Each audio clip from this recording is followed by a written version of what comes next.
Hey, how's it going? I'm Matt. Today we're making a beat. Last week my video was me swapping out some pickups on a guitar. That was a little bit of a project for me, so today we're gonna just scale things down a little bit and we're just gonna have some fun making some music. Let's put me back in the corner here. You don't need to see my face that badly. Nobody does. So as usual, I do have a sample to start with.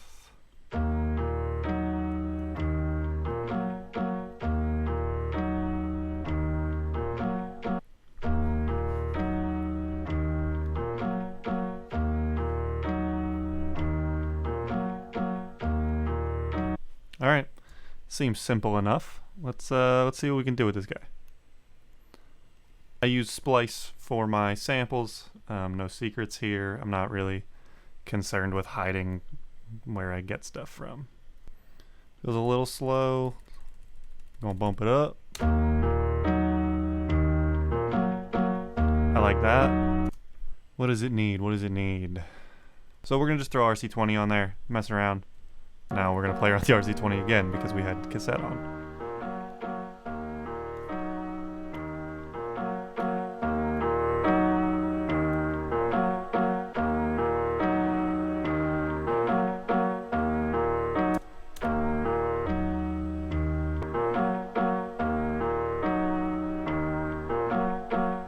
Alright, I'm cool with that.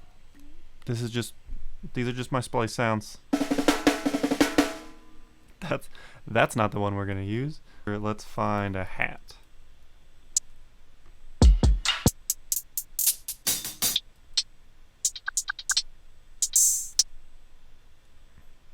Yeah, let's go with that. Now I have a little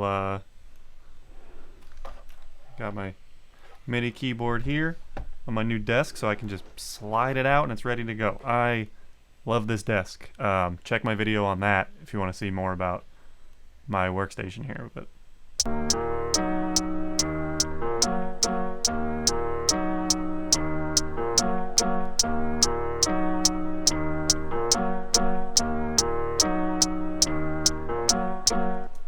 now, yeah, I could have done that. I don't know.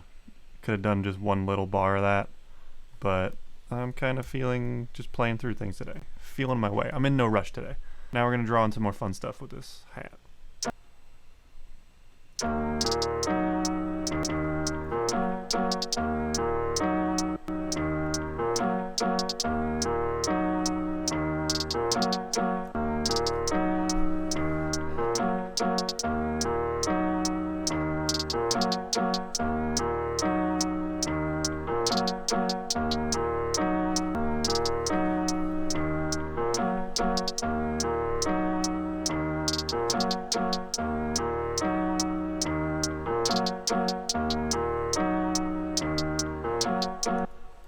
Yeah, I like that. Alright.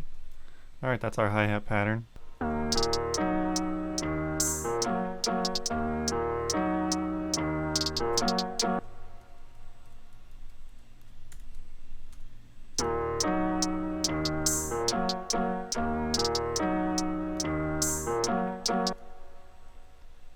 Let's join these, and then we're going to pitch them down.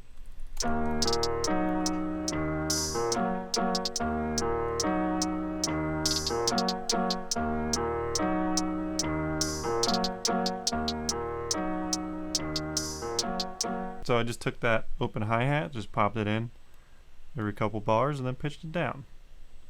It'll probably fade into the back over time.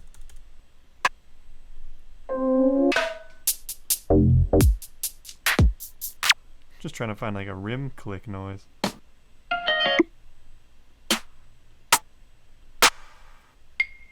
I don't know why this is so hard to find. And then when I find one, I don't like it. Alright, I guess we're doing this one. Alright, we'll turn that down eventually.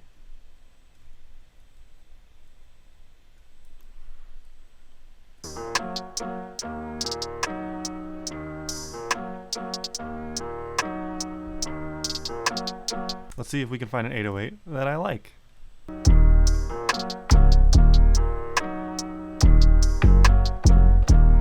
I have a lot of trouble making 808 patterns that don't feel really corny to me. But let's see what we end up making.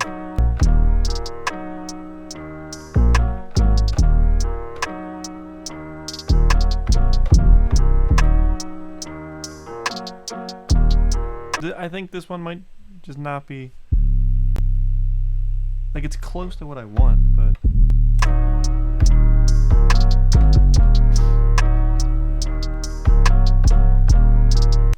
alright, I'm gonna try speeding the whole thing up.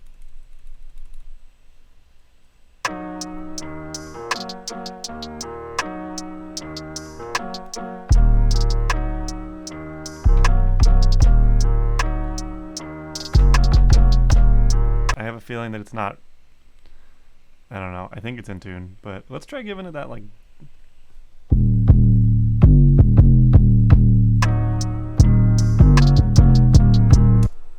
gotta turn that down.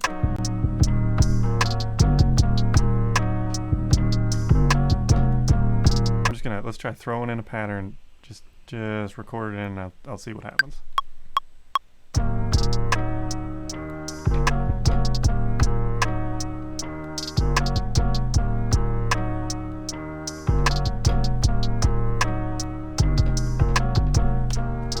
I'm really, like, not confident this is in tune. I'll take it.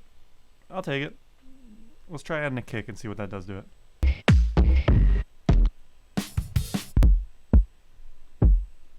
I wonder if there's a button that I can just match up this kick with all of these MIDI notes and not have to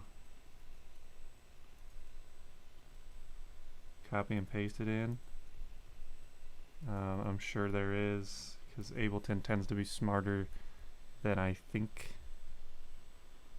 But for now, let's just mess around with it.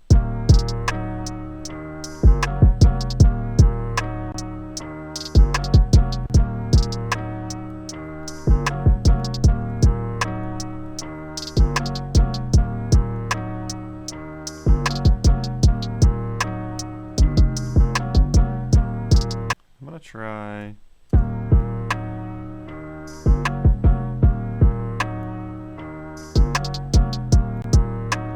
So what I did there was just quantized the sample, just so it locks things in a little bit more.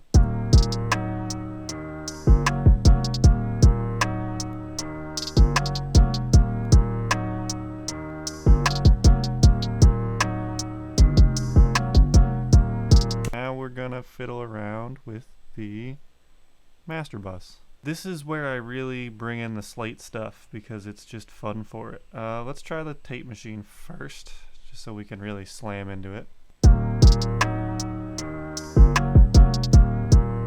See how that just beefs that up? Hold on, here's without. And now I'm gonna cut it in.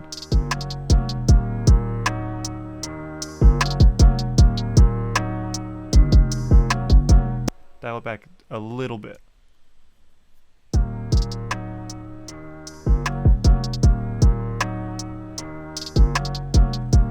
You don't even really, I don't know. For me, I don't even do that much. I don't dig too deep into the settings on that virtual tape machine. I just like what it does. Okay, now I always forget which of these virtual buses I like. And I usually do go, there's a glue high pass. The virtual tape machine really does add a lot to the overall mix, I think, but it does make the bass frequencies really boomy, so I don't want them to immediately trigger this bus compressor. So I put a high pass filter on the bus compressor, which you can adjust on here, so that doesn't immediately trigger compression for the entire mix.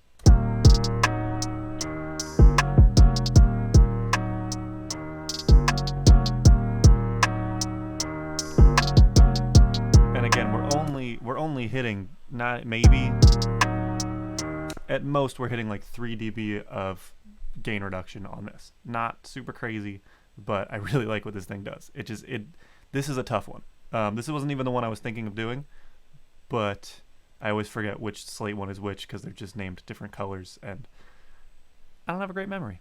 But it did help bring in some of that percussiveness of the like the attack of a lot of those higher frequency things after the bass was really beefed up with the tape machine. And then I'll kick it in. And it brings up even some of that high frequency information on the distortion on the 808, so it helps that kick too. Now I do see that I'm slamming the output, so pull back a little on the makeup gain so that we're not slamming the output. Now I'm going to throw a virtual mix rack on the output. I don't know, does anyone else have this issue with these Slate plugins, that they're all just showing up as the same plugin? I don't know if that's me. I don't know if I need to download an update. I don't know if it's my computer. These are 3 different things. And when I click on them, they register as the thing they're supposed to be. But look how it's all swapping around based on whichever one I'm clicking. So what is here, and this is my virtual mix rack that this is a bastardized version of something I saw in an Alex Toomey stream, which watch those streams if you're looking to learn more about audio engineering.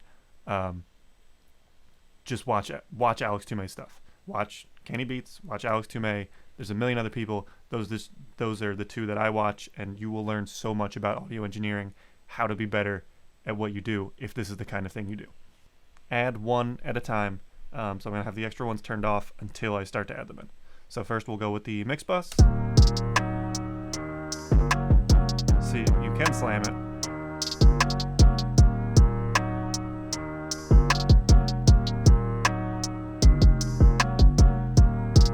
Just adds a little bit of character on top, just so it's all kind of funneling into one artificial mix bus thing. See, and now I click on this and we get this weird thing that happens. So now I can't even see what I'm doing. Okay, so I'm going to try to play around with this air frequency. I'm going to crank it up and then see what it's doing and then dial it in softly afterwards.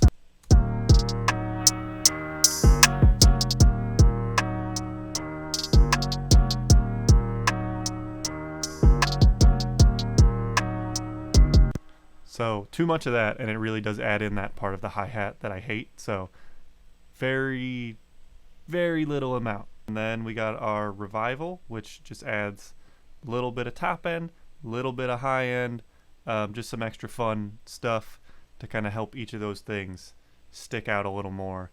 And I tend to go subtle, but the first thing I'll do is exaggerate it, then play around until I find a nice little addition to the overall mix.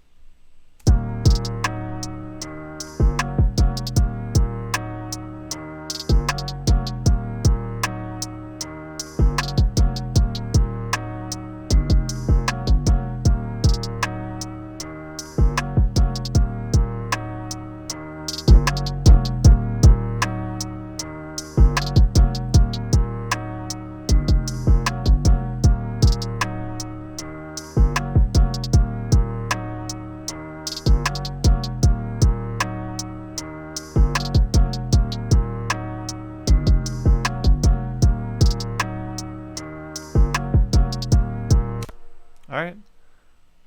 Okay, I'm happy with that. That's making a beat today. That was quick. That came out better than I thought it would for my first beat in a while. This is a workflow that I have shown before on the channel, but it's one that works really well for me. It's just a quick one. You know, I throw in a sample. Sometimes I will. I don't always do this simple of a sample situation, just kind of dropping it in and messing around with it in the RC20, not really chopping it up or making it my own. And I know a lot of people don't like that.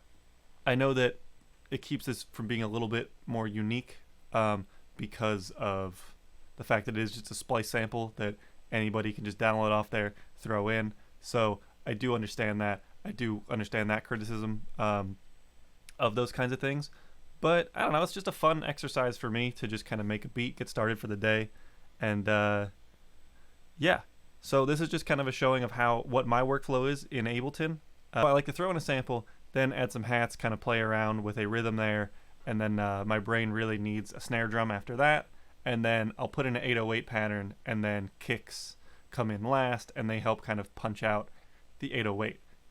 There have been times where I've put in a kick first, then an 808, but I tend to change the kick pattern afterwards, so I've changed my flow to put the 808s first, then the kicks to kind of accentuate the parts of the 808 that I want to stick out, or just all of them, because it helps it really just punch through and have that aggressive kick on the end. Not on the end, but it helps them have that aggressive kick that just stands out and cuts through everything. Here's our loop that is the beat for this week.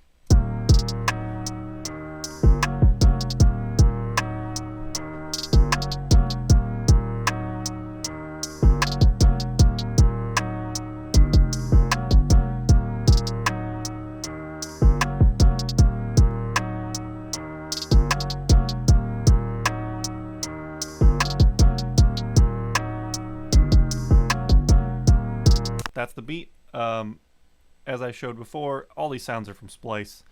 I'm not sponsored or anything by them. I pay them.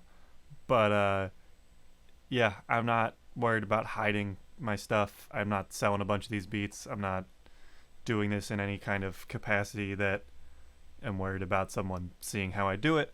So yeah, that's how I do it. That's how you use Splice with Ableton and make a quick beat. So I hope you liked it. Please don't judge the beat too harshly. And if you like this video, hit the like button. And if you want to see more stuff like this, hit the subscribe button. I put out videos every Monday. And occasionally on Twitch, I will make beats or play Hitman or do some dumb stuff on there. So you can follow me on Twitch at dirtbird93. And you can also follow me on Instagram at dirtbirdmusic. That's all I got for you this week. Thanks for tuning in, and I'll see you later.